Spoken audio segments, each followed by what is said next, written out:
Alrighty, my guy. This is a crazy bug. Thanks so much for agreeing to share it. Thanks for having me. All I right. have, just because I'm here and I'm talking to you, I have my water. I know you're really into that. Dude, So here it is right here. Got my water. I've Hydrating always up. wanted to drink some water on this podcast. Dude, dreams do come true.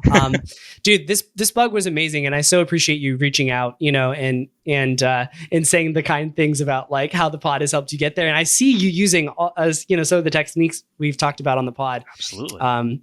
So yeah, I guess this is my boy XSSDoctor. Take it away, man. Tell us about this bug.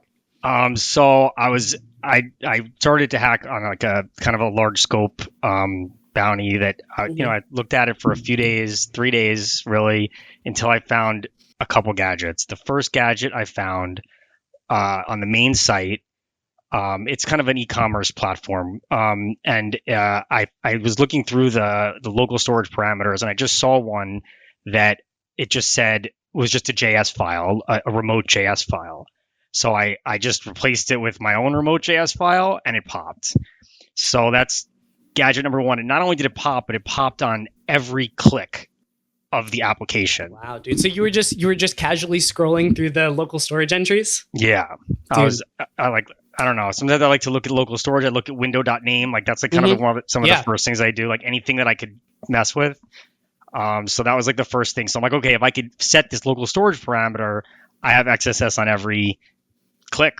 That's pretty big. So then I was like, looked around for a long time to see if there was a way to arbitrarily set a local storage parameter, but there was not. I feel like that's kind of rare. I don't know. Yeah, it's pretty rare. I mean, like normally you find that the other way around, right? Like you'll find the way to arbitrarily set a local storage parameter, and then you'll utilize that to get some exploit. You don't normally be like, I need to set a local storage parameter and then like find a magical local storage set gadget. Yeah, it'd be nice. That'd be cool. Yeah. But hey, man, you moved heaven and earth to make this thing happen, so I'm not going to put it beyond you. I went crazy. So then the next thing, I was looking around and I found a self XSS on the site, and that was in when you're creating. You can post stuff. You can post items to sell, and so when you're posting something to sell, in the description section, if you put brackets or quotes, it would URL encode that. But if you do it in burp, then or in Kaido, then it will not. It will fire. But it gives you a warning. They know about this. It gives you a warning like, hey, you've put JavaScript in here. If you post this, it will get taken out. So it's a self, but you can save the listing for yourself for later. So every time you click on that listing, the self XSS pops. So you like create a draft, and then that draft has a self XSS in it. But if you were to publish the draft, the XSS would get stripped. And it even like has a thing that says that. That's hilarious that they allow that still. I don't understand. So that was that. So I'm like, okay, great. So I can set the local storage parameter with that XSS, self XSS. But now all I need is the easiest thing to get in all of hacking, which is a login CSRF. And so I'm like, I'm done. I even started like texting my friends about it. Like I have this, it's done. Yeah. And then it turns out that this platform like really, really does not want you to get a login CSRF. There's like 20 cookies set in different pages when you log in. And if you just change the session token, it doesn't log you in. It like flips out and tells and like alerts the authorities. So I did that for like 5 days maybe. No, dude, you spent 4 days trying to find a login CSRF? I tried to like mimic that flow. Oh no. And try to like set the right cookies and like do all the right stuff. And I still can't even figure out the flow, to be honest, even after all that time. Oh my gosh. So then I started looking at subdomains, and I actually did like Jay Haddix's entire thing to get all of the, and I spent like a week looking at all the subdomains, and I found, thankfully, reflected XSS on a subdomain. I saw a post message, reflected XSS via post message on another subdomain. Thank God. And so then I used that to set the cookie for the main domain. So you could just document.cookie equals Sorry, No. I'm just trying to put it all in my head. So we've got the graph here, right? So you've got the post message XSS. Yeah. That's on the subdomain.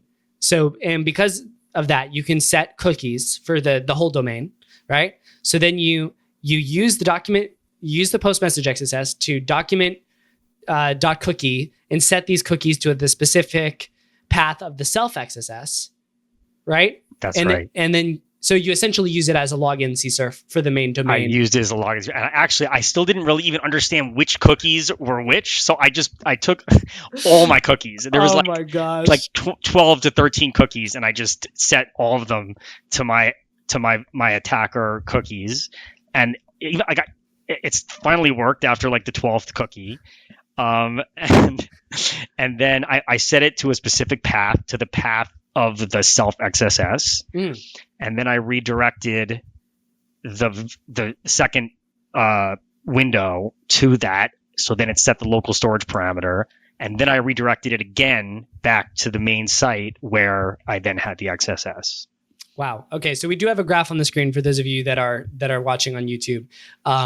So the whole flow is this. Let me repeat it back to you, dude. I also just have to say, crazy props for the amount of like endurance and like, I don't know what's the word, gaman is the word in Japanese, but like you just stuck to itness that you did to get this. So first step, post message XSS on the subdomain. Then you get the XSS, then you use the Matan bear trick to have yourself logged in as the attacker only on that specific endpoint that allows you to trigger the self XSS. Then now you redirect to that endpoint, trigger the stored self XSS. Then that stored XSS changes the local storage entry that would create the persistent XSS on every single page. And then now wherever the victim clicks, and they would never click on your listing anyway, because the URL is your specific listing. So it's essentially as if they were not logged in at all to the attacker's account. Right? They're just logged into their own account. Correct. But the local storage is still shared.